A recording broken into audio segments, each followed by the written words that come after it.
હરી હરી પ્રકરણ છે સાસા ગુરુ. એક સંતનું નામ હતું કે એ ગમે એને કોઈ માહિતીમાં મળે તો એને એમ કે આ સાસા ગુરુ. એક એની આપણે કેમ ગમે કોઈ મળે તો વાતમાં આપણે એમ કે કોઈ ગમે વાત કરતા હોય આપણા ઉપાસ્ય દેવ હોય તો આપણે એમ કે રામ આમ એમની રામ આમ રામ વશમાં આવે શબ્દ એ બોલે બોલે ને બોલે ભગવાનનું નામ. એમ આનું એક જીવન બની ગયું હતું સાસા ગુરુ. શ્રી સાસા ગુરુનું વાસ્તવિક નામ ક્ષેમદાસ હતું અને તેઓ બધા સંતોને સાસા ગુરુ કહેતા હતા. તેથી તેમનું નામ સાસા ગુરુ થઈ ગયું. તેઓ મહાન સંતસેવી ગૃહસ્થ હતા. તેમના ભક્તિભાવ અને સરળ સ્વભાવને કારણે તેમના ગ્રામજનોની તેમના પ્રત્યે બહુ શ્રદ્ધા હતી. જ્યારે તેમને ત્યાં સંતો આવતા ત્યારે ગામના લોકો પણ તેમના માટે સીધું સામાન આપી જતા હતા.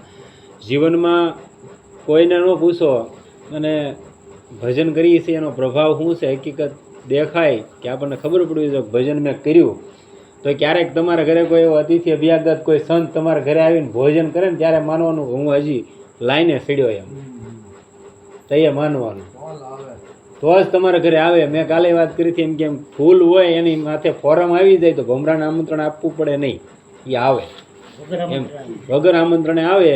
એમ કોઈ સંતો હોય તમારું ભજન અહીંયા પરિપક્વતા તરફ જતું હોય તો સંતો ઓટોમેટિકલી તમારા ઘરે આવે અને તમારા આંગણાને પાવન કરે, તમારા ઘરનું ભોજન ખાય અને આપણા ગૃહસ્થમાં હોય તો આપણા વાળ બસાને બધાને આશીષ દેતા જાય ને તમને કહેતા જાય કે આમ નહીં આમ જીવજો એમ. અને થોડું ઘણું આને ભજન કર્યું કહેવાય મતલબમાં ગૃહસ્થમાં એમ. અને સારી રીતે સંત સેવા થતી હતી. આ પ્રમાણે આ ક્રમ ઘણા સમય સુધી ચાલતો રહ્યો. અહીંયા આ સંત સેવા કરતા તો ગામના બધી સીધું સામાન દઈ જતા, એટલો સપોર્ટ કરતા ગામના કે ભાઈ સારા માણસ એની સંતોની સેવા કરે એમ. પરંતુ સાસા ગુરુને ત્યાં જ્યારે દરરોજ સંત મંડળી આવવા લાગી ત્યારે ગામના લોકો પણ પરેશાન થઈને કહેવા લાગ્યા, હવે તો તમારે ત્યાં રોજ સંત મંડળી આવે છે, અમે બાળ બચ્ચાવાળા છીએ, ક્યાં સુધી સહયોગ કરીએ? એ તો વાત સ્વાભાવિક છે ને ભાઈ. આપણા પેટનું બાળકોનું વગત થતું હોય તો બીજાનું તો આપણે એક આખું ગામ થઈને ન કરીએ કે કેમ કે રોજ માણાનું મેળાવડો હોય તો ન પૂરું પડે ને એમ. ગામના લોકોની વાત સાંભળીને તેમને બહુ નિરાશા થઈ કેમ કે તેમના ઘરમાં પણ કોઈ બચ્ચું ન હતું. તેમને ચિંતામાં જોઈને ભગવાનની દિવ્યવાણી થઈ કે તમારી પાસે જે અમાનત રૂપે બીજાનું રજતપત્ર મૂકેલું છે તેને વેચીને સંત સેવા કરો. કોઈ સમસ્યા આવશે તો હું સંભાળી લઈશ, આવું ભગવાને કીધું.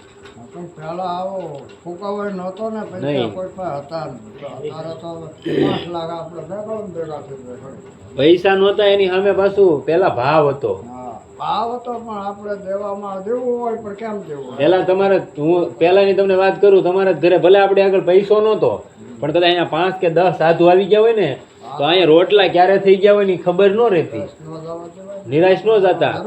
આપણો આશીર્વાદ ધર્મ છે ગૃહસ્થનો. અત્યારે એ વસ્તુ વહી ગઈ.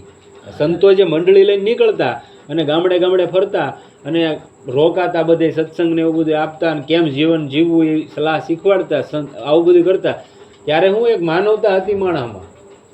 અત્યારે સંતના નામે એમ કહીને તો આગળ જોઈએ ને ત્યારે આપણે એને યારે કલાક જ રહેવાનું હોય, ઝાઝુ કોઈને રહેવાનું ન હોય. જે સંતો અત્યારે હાલમાં આશ્રમધારી કે કોઈ પણ ભજનાનંદી હોય એને આપણે રહીને ત્યારે આપણને અંદરની ખબર પડે. 1-2 દી રહ્યો ને ત્યારે ખબર પડે. આમ તો બધાને બહારથી બોલતા હોય બહુ સારા લાગે પણ એની પાછળની જિંદગી હું છે એ જોવો ને, જે આપણી સામે નહીં પછીની જિંદગી હું છે ક્યારેક તપાસ કરો ને તો તમને એમ થાય કિતાબ મોટો પુસ્તક ગ્રંથ લખ્યો હોય ને તો લખાઈ જાય એવાય ને બોલ્યા છે કહેવાય ને કે એવી પ્રવૃત્તિના છે જેને માન્ય જ નથી કોઈ વસ્તુની, ખાલી દુનિયાને દેખાડવા પૂરતી જ જીવે. પાછળ એને ભજન કાંઈ ન હોય, એને પૈસા હારે જ નિસ્બત હોય.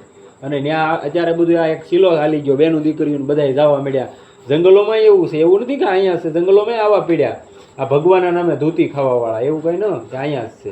પેલા ખચીઓ નીકળતા તો સમાજ લાડવા ખાઈને જાય, રોટલા ખાઈને જાય પણ સાચી. હા એવું હતું. અત્યારે હમણાં જ મેં આજના એક સત્સંગમાં સાંભળ્યું હતું, એ ભાઈ વાત કરતા હતા કે મેં આખા ભારત દેશમાં પરિભ્રમણ કર્યું અને પાછળની જે આપણે સામે બેસી ત્યારે તો એ કલાક આપણે બહુ સારી વાત કરે અને પછી એની જે પાછળની જિંદગી તમે જોવો ને ત્યારે તમને ખબર પડે કે મેં તો એવા ઘણા ઉદાહરણો જોયેલા છે. એટલે એ ભાઈની સત્સંગની ચેનલ છે તો એમાં ઘણી વાર કહેતા હોય કે ક્યારેય કોઈ બેન દીકરી જંગલમાં કે અથવા તો અહીં કોઈ પણ આશ્રમોમાં એકલી બેન દીકરી ક્યારેય નહીં જવાનું. અને આપણે કઈ નો જ જવાય. તમારા પતિયારે કોઈ પણ બેન દીકરીને જવું હોય કોઈ આશ્રમમાં, પતિયારે ભાઈયારે અથવા બાપ હારે લગ્ન થઈ ગયેલા હોય તો પતિયારે જઈએ કે અથવા તો ભાઈયારે અથવા તો બાપ હારે. એકલા તો ક્યારેય નહીં જવાનું, કેમ કે આ સમય નથી એવો. સંતોના નામે લૂંટી લેવા વાળા રાજા છે. રાવણ શું કરીને આવ્યો હતો ભાઈ? ભગવો પહેરીને જ આવ્યો હતો, સીતાજીને લઈ ગયો હતો. મારી શું બીનો હતો? કાલ નેમી શું બીન્યો હતો? એટલે કેમ કોઈના કુળનું રોવણ હારું નહોતું રહ્યું. એને એ સમયે એને બધી સજા મળે, પણ અત્યારે આપણી તો કઠણાઈ બેસી જાય. એને તો કદાચ ચાલુ ભગવાન સજા આપે, પણ આપણે અત્યારે બેસી જાય ને આપણી બેન દીકરી હોય તો. એટલે નથી સમય એવો. આજમી છે ને સંત ગમે એવા હોય એને પગમાં પગે લાગે તો બરાબર છે. સ્ત્રીઓને ખરેખર પગે અડાડતું જ નથી. પહેલો તો અડે એ પાપ છે.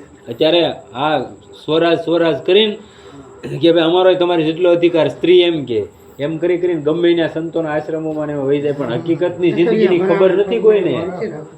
એટલે મતલબ કહેવાનો મારો મતલબ એ છે કે આજનો સમય છે ને એવો સમય નથી. એમ જેટલું થાય એટલું કોઈ પણ જગ્યાએ ન જાઓ ને ઘરે બેસીને તે સ્ત્રીનો તો ધર્મ છે ભાઈ. ઘરે એને બધું કામકાજ છે એમાંથી પરવારી લે, પછી એની આગળ જ્યારે સમય મળે ત્યારે. એવું નથી, એની માટે એવું કોઈ બંધારણ નથી શાસ્ત્રોમાં.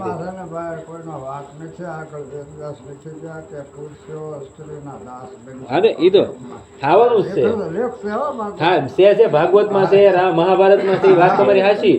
પણ આ સમયમાં કોઈ ભજન કરીને જેને જીવી જવું એની માટે આ પાછો કળયુગ ભલે રહ્યો, પણ સતયુગમાં એ માણસ જીવી જાય. મારો કહેવાનો મતલબ એમ. હવે આવડા કોઈ જંગલમાં જાય બરોબર, મહાત્મા પાસે મા બાપને દાસ તરીકે રાખવાના એમ નહીં. કોઈ પણ બેન દીકરી કોઈ પણ હોય જંગલમાં જાય તો શું કામ જાય? સંતો પાસે શું કામ જાય? ભજન હાટું જ જાય ને. એ હાટું જ ત્યાં જાય, સલાહ સૂચન હાટું. તો એને આપણી તો ચોખ્ખી સલાહ છે. કોઈ પણ હોય આપણા સૌરાષ્ટ્ર કે ગુજરાતમાંથી કોઈ પણ આપણી બેન દીકરી હોય, માતાઓ હોય, તો એક જ ચોખ્ખી સલાહ કે ક્યાંય નહીં જવાનું. જે નામ પ્રિય લાગે એ નામનો જપ કરવા મળો માળા લઈ. અને જ્યારે સમય મળે ત્યારે, એવું નથી તમારે સંજ્ઞા કરવાની સવાર કે હા સંજ્ઞા નહીં. જ્યારે તમને તમારા કામમાંથી પરવારી લ્યો ત્યારે સેવા પૂજા કરવાની. કેમ કે પતિને ખાવા ટિફિન લઈને જવાનું હોય નોકરીએ, અને ઓલા એમ કે હું મારા ભગવાનને નવરાઈ નાખું, મારા ભગવાનને શણગાર કરી નાખું, તો એની માટે નિષેધ છે. પહેલાં આનું સેવા કરીને અને પછી ભગવાનની સેવા કરીને, એવું શાસ્ત્રોમાં વર્ણન છે. હું ન કહેતો. બેન દીકરી માટે આ છે, એને ક્યાંય જવાની જરૂર નથી. એવું છે. જેનાથી રજત પાત્ર વેચીને સંત સેવા કરી નાખો. કોઈ પણ સમસ્યા આવશે તો હું સંભાળી લઈશ. હવે તો તેમને સંત સેવાનો ઉપાય મળી ગયો. તેમણે તુરંત જ તે રજત પાત્ર વેચી દીધું, જેનાથી પર્યાપ્ત ધનની પ્રાપ્તિ થઈ ગઈ, અને તેનાથી તેઓ સંત સેવા કરવા લાગ્યા. ભગવાને આકાશવાણી કરીને કીધું, ઓલું રજત પત્ર પીડી વેચી ગયો કે આગળ હું સંભાળી લઈ. એમ થોડા સમય બાદ જેણે પોતાનું રજત પાત્ર આમને ત્યાં મૂક્યું હતું તેને ખબર પડી કે આમણે મારું રજત પાત્ર વેચીને સંતોને ખવડાવી દીધું. તો તે આમની પાસે મૂકેલું પોતાનું પાત્ર માગવા લાગ્યો. આમને તો ભગવાનની વાણી પર વિશ્વાસ હતો જ, તેથી સીધું વેચી દીધું એમ કહેવાને બદલે વાતને ટાળી દીધી. જ્યારે ઘણીવાર કહેવા છતાં પાત્ર ન મળ્યું ત્યારે તેમણે પંચાયત બોલાવી, અને આ બાજુ અહીં સંતોની મોટી જમાત આવી ગઈ. તેથી તેઓ સંત સેવામાં જ વ્યસ્ત રહ્યા અને પંચાયતમાં ન જઈ શક્યા. ઓલાએ તો વિરોધ થયો એટલે પંચને બોલાવ્યો, પંચાયત બોલાવી, અને અહીંયા બરોબર મંડળી આવી ગઈ સંતોની જમાત, એટલે આ સેવા કરવા બેસી ગયા. અને ત્યાં જઈએ ક્યાં નહીં. પંચાયતમાં ન જવાને કારણે તેમના પર આરોપ સિદ્ધ થઈ શકતો હતો. કેમ કે ન જાય એટલે ઓલા આમાં ઘોડો થઈ જાય ને કે જોઈ ને વેચી દીધું એટલે જ નથી આવ્યો, નકર તો આવે ને સાક્ષી દેવા એમ. પરંતુ ભગવાને દિવ્યવાણી દ્વારા પહેલાં જ કહી દીધું હતું. તેથી તેઓ ભક્તના વેશમાં પંચાયતમાં હાજર થઈ ગયા અને પંચોના પૂછવાથી કહ્યું કે આમનું પાત્ર તો જ્યાં હતું ત્યાં જ મંદિરમાં મૂકેલું છે. આ વ્યર્થ પરેશાન થઈ રહ્યો છે અને તમને બધાને પરેશાન કરી રહ્યો છે. તમારે જોવું હોય તો ચાલો જઈને જોઈ લ્યો. બોલો ભલે સંતની સેવા કરતા હતા સાસા ગુરુ, પણ ભગવાનને એના વેહમાં આવી ગયા અને રજતપત્ર ક્યાં પડ્યું એમ કહી દીધું. આ કોઈ હજારો વર્ષ પહેલાં, આ હું જે સંતોની વાત કરું ભક્તમાળ ગ્રંથમાં જેટલા સંતોની વાત કરી છે ને, આ કોઈ યુગો પહેલાં નથી થઈ ગયેલા. બધાય 500 વર્ષના અરસામાં થઈ ગયેલા છે. કોઈ એમ કહેતું હોય તો આ બધા ગૃહસ્થોમાં જ થઈ ગયેલા છે. પતિ પત્નીનું આપણે કાલ કેમ વાત આવી હતી કે બે પૈડા હરખા હોય કોઈ પણ ઘરમાં, અને ભજન માણા કરવું હોય તો કરી શકે અને આરામથી સહજતાથી પરમાત્માને પ્રાપ્ત કરી શકે. નો હરખા હોય ને તો ભગવાનને પ્રાર્થના કરવાની, તો ભગવાનને પ્રાર્થના કરવાની, બીજું શું કરવાનું? એનો અવતાર છે આપણે એની પ્રાર્થના ભગવાનને પ્રાર્થના કરવાની. તમને કોઈ પણ સ્ત્રી અથવા પુરુષ, સ્ત્રી ભજન કરતી હોય પુરુષ કાંઈ હેરાન કરતો હોય તો સ્ત્રીને તો હાલો એ ભગવાનને પ્રાર્થના કરીને છૂટી શકે, આપણે તો ન છૂટી શકીએ. એટલે આપણે ભગવાનને પ્રાર્થના કરવાની, ભાઈ તું આમાંથી છોડાય, એને સમજણ તું આપ, અને કાં આપણે નિર્મળ થવું પડે, જેમ કેમ જીવવું પડે, અને કાં ગુપ્તમાં ભજન કરવું પડે. આપણે દેખાવ નહીં કરવાનું, ગુપ્તમાં કરવાનું એ કરવું પડે, બીજો કોઈ ઈલાજ જ નથી. અરે મેં હા રાજાનું મેં ઉદાહરણ એક ફરી આપ્યું હતું, ખ્યાલ હોય તો. એની રાણી હતી, ભગવાનની ભક્ત હતી, અને રાજા તો એ કોઈને ખબર નહોતી આ ભજન કરે એમ. રાણીએ એવો વિચાર કર્યો કે ક્યારેક તો રામ બોલે તો એ કે હું ગામ જમાડું એમ. એમાં એક દી ઊંઘમાંથી બોલાઈ ગયું, હુતા થાય ને એમાં નીંદરમાં. તે રાણીએ સવારમાં આખા ગામમાં ગામ દોડો કર્યો બંધ. રાજા સેવા રૂમમાંથી બહાર નીકળીને કે શું છે બધું? એ કે આજ તો તમે રામ બોલ્યા. એટલે ઓલા તરત પરમાત્માને કીધું કે આજ મારું ભજન સતું થઈ ગયું, હવે ન રહેવાય, ત્યાંથી ને દેહનો વિલય કરી નાખી. ગુપ્તમાં કરો પરમાત્મા તો એ મળી જાય. આ કાંઈ દેખાવ કરવાની વસ્તુ છે નહીં. હું તમારી સામે બેઠો અને અહીંયા કદાચ 500 ફરતા ફરતા ભૂંગળા મૂકી જાય, મારે ભજન કરવું હોય ને મારે જે વસ્તુમાં મારી તલ્લીનતા છે તો હું કાંઈ મને ભૂંગળા કાંઈ નડે નહીં. અને એવો પ્રેક્ટિસ પાડો આ જીવનમાં, આ શરીરની એવી પ્રેક્ટિસ પાડો. માયક બે બાજુ છે રૂપે પેટીયું, અને ન્યા ઊભા ઊભા રામ રામ ડીજે વાગતું હોય, ન્યા ઊભા ઊભા રામ રામ બોલવાની પ્રેક્ટિસ પાડો, કારક અનુભવ કરો કેમ થાય. એટલે થાય, ગમે ત્યાં થાય, કોલાહલમાંય થઈ જાય, એટલે આપણને કાંઈ નડે નહીં. પંચાયતમાં તે વેશ્ય પણ હતો જેના હાથમાં ભક્તે તે રજત પાત્ર વેચ્યું હતું. તેમણે પંચોને કહ્યું કે આ ભક્ત અસત્ય બોલી રહ્યા છે. પાત્ર તો તેમણે મને વેચી દીધું છે. હવે ભક્તના રૂપમાં ભગવાને પણ પોતાની વાત પર ભાર મૂકીને કહ્યું કે માત્ર મંદિરમાં અમુક સ્થાન પર મૂકેલું છે, તમે સ્વયં જઈને જોઈ લ્યો. જેને વેચ્યું તો ઈવડે દોઢો થવાઈ ગયો, કેમ કે હાસો માણા હોય અને આવું કાંઈ છું હોય એટલે પરમાત્માએ કસોટી તો એની માથે આવે, એટલે તમે એકલા થઈ જાઓ, તમારી ગરફેણમાં કોઈ ન હોય. અને તમે જ્યાં સુધી કસાઈ ન જાઓ ત્યાં સુધી તમે સાંકડે ન છોડો, ત્યાં સુધી તમે ફાઇનલમાં પોગો એમ ન કહેવાય ને. કોઈ પણ વસ્તુની પરીક્ષા તો થાય જ તે.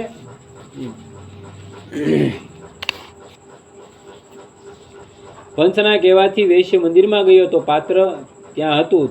તે તો હવે ગભરાઈ ગયો અને જૂઠો સાબિત થયા પછી મને પંચાયત સજા કરશે, તેથી તેણે મંદિરના પાત્રને અન્યત્ર છુપાવી દીધું અને પંચાયતમાં આવીને કહ્યું કે પાત્ર ત્યાં નથી. તે સાંભળીને ભક્તના વેશમાં આવેલા ભગવાને પંચોને અનુરોધ કર્યો કે તમે બધા મારી સાથે આવીને જોઈ લો, હું તમને પાત્ર દેખાડી દઈશ. હવે પંચો બધા મંદિરમાં ગયા. ત્યાં જઈને જોયું તો બધાની આંખો ખુલ્લી જ રહી ગઈ. મંદિરમાં ચારે બાજુ રજત પાત્રો પડેલા હતા. એક નહીં, તારે જોતા હોય એટલે લઈ લે કે બોલો તો એક જ હતું. આ પરમાત્માની લીલા છે. એટલે ક્યારેય કોઈનું હારવા નથી દેતો ને ક્યારેય કોઈની ઇજ્જત જવા નથી દેતો. મતલબ આપણો દ્રઢ વિશ્વાસ નથી અને ભરોસો નથી, અને આપણે પોતા માથે બહુ ફાંકો રાખીને જીવવી કે હું આ કરી નાખું, હું એટલી માળા કરું, હું આમ જીવું. એવું ક્યાંય શાસ્ત્રોમાં વર્ણન નથી કે તમે આમ જીવો, તમે આમ કરો. એવું ક્યાંય નથી કહેતા તમે કરો. એ એક તમારું કર્મ થાય. તમે શું કરો? આ શરીરથી તમારી કર્મની શુદ્ધિ કરો. કર્મ કેટલી ઘણી કરવાનું હોય. તમારે જ્યાં પહોંચવાનું છે એ રસ્તો તમારી માટે ચોખ્ખો ન થાય, અંતકરણ શુદ્ધિ ન થાય, ત્યાં સુધી કર્મ કરવાનું હોય. કર્મ આખી જિંદગી ન કરવાનું હોય એમ. પછી અમુક કર્મ છોડતું જવું પડે અને પરમાત્મા તરફ તમારો લગાવ થતો જવો જોઈએ, આગળ વધતું જવું જોઈએ. આખી જિંદગી કર્મ નહીં કર્યા કરવાનું. એવું પ્રેક્ટિસ પાડો. સિદ્ધાસન મારીને 2-3 કલાક બેહવાનું કરો તો કરો. લ્યો 3 કલાક બેસી જાઓ શરીરથી, સિદ્ધાસન વાળી જાઓ, પદ્માસન વાળો બેહો. દુનિયાની કઈ વસ્તુ એવી છે તમને તમારી આગળ ઝૂકે નહીં? સિદ્ધાસન પદ્માસન 3-3 કલાકના સિદ્ધ થઈ ગયા હોય કઈ વસ્તુ ન થાય તમારે કોઈ? આપણેથી એ નથી થતું. પણ એ તો મેન તકલીફ આપણી નબળાઈ જ છે એમ. આ શરીરને આપણે તોડી નાખ્યા, શું કર્યું? અને હજી તો આપણે પાછા તો વળતા નથી એમ છે. વળીએ પાછા, ખોટી વાત છે ભાઈ. અને સિદ્ધાસન તમે ક્યારે ફાવે તમને સિદ્ધાસન વાળતા? સિદ્ધાસન એવી વસ્તુ છે તમે 10 મિનિટ નો બેહો હોય ફીણ આવવા મળે. એની માથે 3-3 કલાક માઇકમાં બેહે. અહીંયા હરકું બેહે એનું દેખાડે સિદ્ધાસન કાને કરે એમ કરી આમ બેહવાનું. એમ કરીને આમ આ હોય ને એમ કરીને આમ દબાવીને બેહવાનું. ઇન્દ્રિય આપણી દબાઈ જવી જોઈએ. અને આ નીચેનો ભાગ છે બેયની વચ્ચેનો ભાગ, હા, મૂળાધારને દબાવવાનો. 2 મિનિટ, ત્રીજી મિનિટે તમને ફાટવા મળે બધું. કોઈ માણસ એમ કહેતો હોય, કોઈ એમ કહેતો હોય કે મારે નૈષ્ટિક બ્રહ્મચર્યનું પાલન કરીને ભજન કરવું, તો આ કરવાનું નૈષ્ટિક બ્રહ્મચર્ય. અને તમારું જે વીર્ય શક્તિ છે એ નીચે મુખ છે. આજે સૂક્ષ્મણા નાડી જાગૃતિ થાય ને, આપણે બધા ઓહમ સોહમના જાપ કરો ને સૂક્ષ્મણા જાગૃત થાય ને એવા ડીંગ મારે ને આપણે અહીંયા ગુજરાતમાં, ખાસ સુરતમાં સૌરાષ્ટ્રમાં બહુ ડીંગ એવા હાલે. બોલે ઓહમ સોહમના જાપ કરો ને સૂક્ષ્મણા, એમ સૂક્ષ્મણા જાગૃત થઈ જાય. આપણા ઘરે વાળું કરવા આવે ભાઈ, સૂક્ષ્મણા જાગૃત કરવી ને તો મૂળાધાર સગ્રની શક્તિ છે ને ઉપર ઉઠાડવી પડે, અહીંયા સૂક્ષ્મણા જાગૃત થાય ભાઈ. એમને હાલી જ નીકળ્યા ક્યારેક 1 કલાક બેસજો આસનમાં, તમને એમ નસ નાડી બધી તૂટવા મળે, આમાં તાપ થઈ જાય તો એ થાય. અને આ આંખોની દ્રષ્ટિ છે ને, આપણી દ્રષ્ટિ નાસિકા ભાગમાં સ્થિત કરવાની. અને ઓલા ઘોડાને કેમ લીલું તે એક જ સરખી તે બીજે ક્યાંય નજરનો એ રીતની નજર થઈ જાય. અને મંત્ર અહીંયા સ્થાપિત કરો. શું કામ સૂક્ષ્મણા જાગૃત ન થાય? સૂક્ષ્મણા જાગૃત થાય તો જ ભજન જાગૃત થાય. આ તો હાલી જ નીકળ્યા, ઓહમ સોહમના જાપ કરો, નામ કરો ને. એલા ભાઈ દુનિયાને બનાવવાનું બંધ કરો અને હાસો મારા ગાપો માણા. કીર્તન શેનું કીધેલું છે સંતોએ? ભગવાનના નામનું કીર્તન કીધેલું છે અને સંતોએ સમજાવેલું છે. પછી આખી જિંદગી કીર્તન ન ગાવાના હોય. કોણ સમજી ગયો કીર્તન ગાય ની? મને કહો કોણ એવા સંતો થઈ ગયા જે આચાર્યો થઈને બેઠા એને શું ખબર પડે? પૂછજો ક્યારેક તમે, આ આધ્યાત્મિકના પ્રશ્નો કરજો તો ખબર પડે. એમને એમ નથી થતું. આ આસન સિદ્ધિ મેળવો 3 કલાકની, શું કામ ન થાય ભાઈ? હાલો આ તો અઘરું પડે. પદ્માસન વાળો, પદ્માસન એ રહેવું જોઈએ ને, કલાક રાખજો. કેમ થાય? આમાં બધી તાપ થઈ જાય. 3 કલાકનું આસન સિદ્ધિ કરો, ભજન કેમ ન જાગૃત થાય? કરવું નથી અને બીજાને સમજાવી દેવું, એમ નથી થતું. પોતાને પહેલાં કસી લેવું પડે. કોઈ અનુષ્ઠાન કરતા હોય ને તો વરદીને અનુષ્ઠાન કરે તો એ ભજન જાગૃત થાય. આપણે એમને વાતો કરી દેવી, કરવું નથી, એમ થોડું થઈ જાય. ભલા મને જોયું તો બધાની આંખો ખુલી રહી ગઈ. કેમ કે મંદિરમાં એટલા બધા રજતપત્રો પડ્યા હતા. મંદિરમાં ચારે બાજુ રજતપત્રો પડેલા હતા, બધા જ એક સરખા હતા. વેશ્યે જ્યાં પાત્ર છુપાવીને રાખ્યું હતું ત્યાં જોયું તો પાત્ર ન હતું. આ પ્રમાણે ચમત્કાર દેખાડીને પોતાનું ગીરવે મૂકેલું પાત્ર ભગવાનને જ અર્પણ કરી દીધું. આ બાજુ શ્રી સાસાગુરુ સંત સેવાથી નિવૃત્ત થયા ત્યારે તેમનું ધ્યાન પંચાયત તરફ ગયું અને તેઓ બહુ જ ચિંતિત થયા કે પંચાયતે મારા ઉપર દંડ લગાવી દીધો છે અને સાથે સાથે મેં બીજાનું રજત પાત્ર વેચી દીધું હોવાનો આરોપ પણ સિદ્ધ થઈ જશે. હવે આવડા સંત સેવામાંથી અહીંયા આવે છે સાસા ગુરુ. એટલે આને એવો વિચાર કર્યો કે આવડે તો દંડે ઠપકારી દીધો હોય છે અને સજાઈ થઈ ગઈ છે. હવે તો શું ભગવાન અહીંયા કરી જાય તો ખબર નથી. એમ આવું તો વિચારી જ રહ્યા હતા કે આજુબાજુના લોકોએ આવીને તેમને પંચાયતની બધી વાત અને મંદિરમાં ઘટેલી આશ્ચર્યજનક ઘટના કહી અને તેમની ભક્તિની પ્રશંસા કરવા લાગ્યા.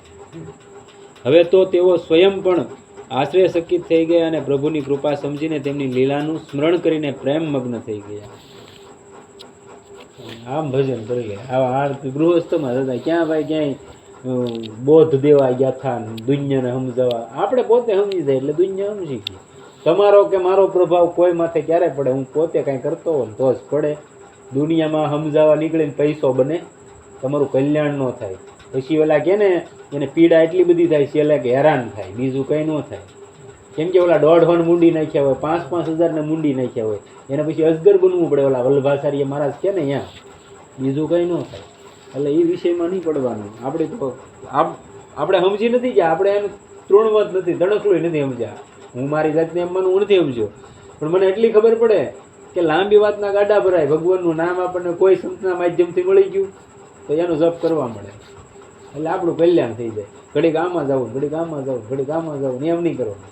એકને પકડી લો. શિવ તો શિવ, હરિ તો હરિ, કૃષ્ણ તો કૃષ્ણ, રામ તો રામ, રાધા તો રાધા, સીતારામ તો સીતારામ. હે શિવ કોઈ એક દેવ નાનો નથી. એક જ તે ભજન માટે એક જ દેવ, કોઈ પણ દેવ. મહાદેવને તમે પકડી લો તો મહાદેવ જ હોવો છો. એ તમને મુક્તિના ઠેઠ ઓલા કેમ મોક્ષના દ્વાર સુધી મૂકી જાય. મુક્તિના દાતા છે શિવ. તો ભાઈ ક્યાં ટેન્શન છે? આપણે ઘડીક અહીંયા જઈ, ઘડીક ઓલાભાઈ એમ કીધું, ઓલાભાઈ એમ કીધું, ફેરવા કરી. આપણું મન સ્થિર ન થતું. એટલે આપણે ભજન તો શું કરી લેવાનું? આપણી મનસ્વિતા તે શાંત ન હોય તો ભજન થવાનું છે કંઈ ન થાય. અને આપણું મેન નબળાઈ તો આપણા હાથમાં હોય કે ભાઈ ભજન કરવા બેસીને બીજું આવે. આ મોટી નબળાઈ આપણી.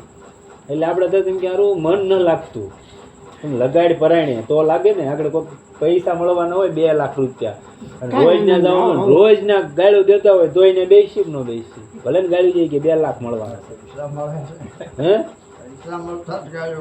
હા તો ભલે ખાવી પડે તો અહીંયા હું તમને ગાળી દઉં તમારું મન લાગે પણ મન એમાં લાગે પૈસામાં લાગેલું હોય એમ આમાં જે પરમાત્માને સુધી પોગવું હોય તો ઘણી બધી કષ્ટો સહન કરવા પડે અને એમાંથી નીકળી જાય તો આ જો આને કેમ કરી દીધું પરમાત્માને પોતે એનું રૂપ લઈને ન આવવું પડે ને એનું પોતાનું બધું ન રાખી દીધું એને આ મતલબ સ્થિતિ આવી જાય સદગુરુદેવ કી જય